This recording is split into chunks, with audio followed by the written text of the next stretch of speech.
made a comment that ANC chose Zuma because they want to see what he can do. And you made a big deal that how can you choose something when you don't know what they're going to do?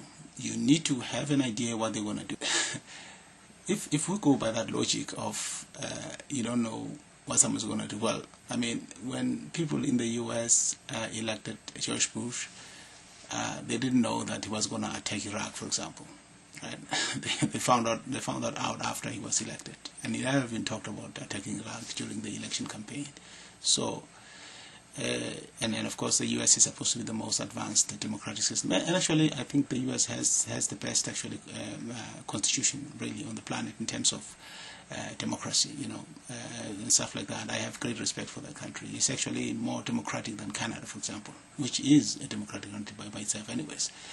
But this concept that you know everything that the politician is going to do, I mean, is just hogwash. Nobody knows. These people elected him because they know that he is going to at least do two things. One, he's going to fight crime, and he said that in the absence of a death penalty, the law must bite against crime. So that's very important. All South Africans want crime to be tackled. And the second aspect is that he's going to address the issue of economic imbalances, right? And that's one of the reasons why a lot of people feel threatened. And these are people who are privileged. They feel threatened because he's now going to make it a point that, you know, he changes the whole economic landscape so that at least the economic pie that majority of South Africans access is actually bigger than what it is now.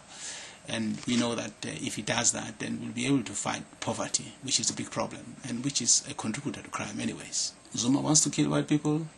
Give me a break. I mean, who in this day and age is going to kill people on the basis of race? Definitely not. There's no such a thing, right? He does not intend that. He has no interest in that, and nobody has interest in that.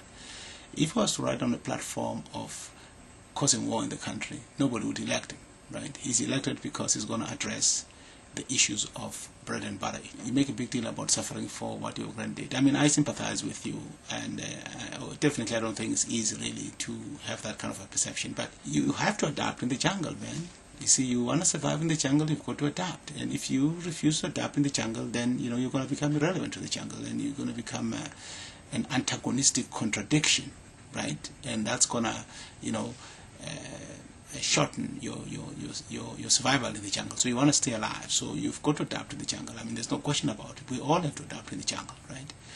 We all adapted to apartheid during apartheid, and apartheid failed to adapt, and it became extinct. So we are adapting to new changes now because we don't want to become extinct, and you should also adapt to the new changes. You know, if you want to make a change, then join the ANC, become a member of the ANC, and go and make a lot of noise there and tell them that, hey, I think, you know, this is what we need to do. All South Africans do anyways. They join the ANC, you know, because if you criticize it from outside, you're not credible.